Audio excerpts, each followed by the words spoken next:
सांसदी खत्म, कांग्रेस पार्टी भी हाथ से गई, अब राहुल गांधी करेंगे ये नया व्यापार। मां के साथ मिलकर इटली में ढाबा चलाने की तैयारी कर रहे हैं राहुल, वायरल हुए सूत्र। राहुल के फैसले से प्रियंका भी चकराई, बोली क्या कर रहे हो भाई, कुछ तो अकल से काम करो। इधर कांग्रेस पूरे देश में आंदोलन प्रदर्शन की तैयारी कर रही थी, उधर राहुल गांधी इटली जाने के लिए सूटकेस लगा रहे थे। राहुल गांधी ने पहले जज्बाती होकर कांग्रेस पार्टी से हाथ धो दिया है और अब अपने बड़बोलेपन के चलते सांसदी गंवा दी है। ऐसे में हर किसी की जुबान पर बस एक ही सवाल है कि अब राहुल गांधी क्या करेंगे। ना तो वो सांसद हैं और ना ही कांग्रेस में उनके पास अहम जिम्मेदारी है। अब उनके पास बस एक ही रास्ता बचता है और वो इटली का है। राहुल गांधी को लेकर एक चर्चा पूरे देश में बहुत जोर पकड़ रही है। सोशल मीडिया पर लोग राहुल गांधी से अपील कर रहे हैं कि वो इटली जाकर ढाबा खोल लें और वहां पर पकौड़े तलने का काम शुरू कर दें, क्योंकि अब उनके पास कोई काम नहीं बचा है। देश अभी तक राहुल गांधी की भारत जोड़ो यात्रा के दौरान की गई हरकतों को भूला ही नहीं था कि अब तक इस फैसले ने राहुल गांधी को पप्पू साबित कर दिया। 2019 के लोकसभा चुनाव के समय का राहुल गांधी का वो बयान अब उनके लिए किसी काल से कम नहीं है। लोकसभा चुनाव से ठीक पहले राहुल गांधी को 2 साल की सजा मिलना और सांसदीय रद्द होने ने पूरी कांग्रेस की अकल को ठिकाने लगा दिया है। आपको हम ये भी बताएंगे कि अब राहुल गांधी के लिए भविष्य में क्या काम बचा है या वो क्या काम करेंगे। उससे पहले आप हमें बता दीजिए कि क्या राहुल गांधी को राजनीति छोड़कर इटली में ढाबा खोल लेना चाहिए। मोदी सरनेम मामले में 2 साल की सजा के बाद संसद सदस्यता गंवा चुके राहुल गांधी अपने परिवार में ऐसे तीसरे सदस्य बन गए हैं जिनकी सांसदी चली गई है। राहुल से पहले उनकी दादी इंदिरा गांधी और मां सोनिया गांधी की सदस्यता जा चुकी है।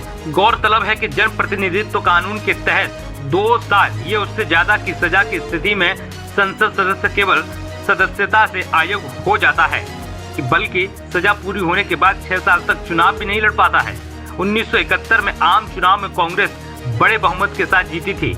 इंदिरा गांधी ने रायबरेली से चुनाव लड़ा था और पीएम बनी थी। हालांकि इसके 4 साल बाद इलाहाबाद हाई कोर्ट ने चुनाव में धांधली के केस में इंदिरा गांधी की सदस्यता को रद्द करने का फैसला लिया था।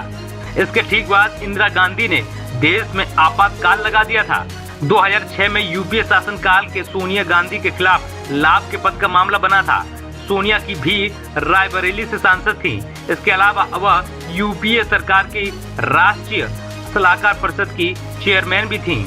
इसे लाभ का पद बताया गया था। इसके कारण सोनिया गांधी को लोकसभा सदस्यता से इस्तीफा देना पड़ा था। बाद में सोनिया फिर से रायबरेली से चुनाव लड़कर सांसद बनी थी। मोदी सरनेम मामले में राहुल गांधी की सदस्यता चली गई है। सूरत की कोर्ट ने राहुल गांधी को मानहानि मामले में 2 साल की सजा सुनाई है। उल्लेखनीय है कि 2 साल या उससे ज्यादा की सजा के बाद संसद और विधानसभा की सदस्यता चली जाती है। राहुल के साथ अब ये मुश्किल है कि वो 2 साल की सजा मिलने के बाद अगले 6 साल चुनाव भी नहीं लड़ पाएंगे, यानी कि कुल 8 साल वो संसद से दूर हो जाएंगे।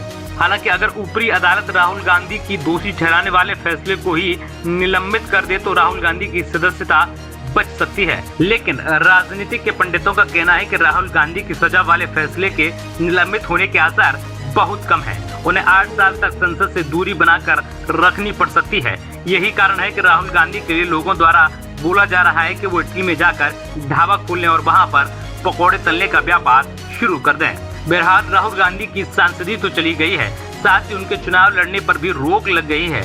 ऐसे में उन 10 सांसद विधायकों के बारे में जानना जरूरी है जिन्हें सजा मिलने के कारण सदस्यता गंवानी पड़ी। इसमें सबसे पहला नंबर आता है लालू प्रसाद यादव। राष्ट्रीय जनता दल के प्रमुख लालू प्रसाद यादव को चारा घोटाले से जुड़े मामले में 2013 में सजा सुनाई गई थी। इसके बाद उनकी सदस्यता रद्द हो गई थी। लालू यादव बिहार की सारण सीट से सांसद थे। अन्ना द्रमुक की प्रमुख रही जयललिता को तमिलनाडु विधानसभा से 2014 में अयोग्य करार दे दिया गया था। उन्हें आय से अधिक संपत्ति के मामले में 4 साल की सजा सुनाई गई थी। उस समय जयललिता तमिलनाडु की मुख्यमंत्री थी और उन्हें अपने पद से इस्तीफा देना पड़ा था। लक्षद्वीप से एनसीपी के सांसद पीपी मोहम्मद फैजल को भी इसी साल जनवरी में हत्या की कोशिश के मामले में 10 साल की सजा सुनाई गई है। हालांकि बाद में केरल हाई कोर्ट ने उनकी सजा और कन्विक्शन पर रोक लगा दी थी। मोहम्मद फैजल का दावा है कि लोकसभा सचिवालय ने अब तक उनकी अयोग्यता का नोटिस जारी नहीं किया है। समाजवादी पार्टी के नेता आजम खां को पिछले साल अक्टूबर में यूपी विधानसभा की सदस्यता से अयोग्य कर दिया गया था। उन्हें 2019 के हेट स्पीच मामले में 3 साल की सजा सुनाई गई थी।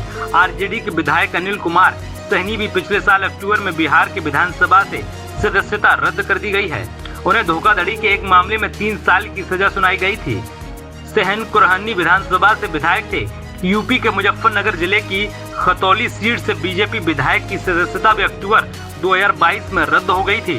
उन्हें 2013 के मुजफ्फरनगर दंगों के मामले में 2 साल की सजा सुनाई गई थी। कांग्रेस विधायक प्रदीप चौधरी को जनवरी 2021 में हरियाणा विधानसभा से अयोग्य घोषित कर दिया गया था। उन्हें असॉल्ट के एक मामले में 3 साल की सजा सुनाई गई थी। प्रदीप चौधरी कालका सीट से विधायक थे।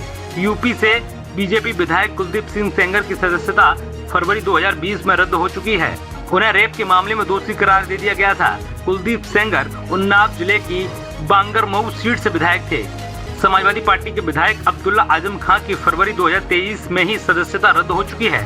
उन्हें 15 साल पुराने एक मामले में 2 साल की सजा सुनाई गई है। अब्दुल आजम खां रामपुर जिले की स्वार सीट से विधायक थे। वो आजम खां के बेटे हैं। आरजेडी विधायक अनंत सिंह को जुलाई 2020 में बिहार विधानसभा से अयोग्य घोषित कर दिया गया था। उन्हें हथियारों की रिकवरी से जुड़े मामले में दोषी करार दिया गया था। अनंत सिंह पटना जिले की मोकामा सीट से विधायक थे। Bureau report TNF today.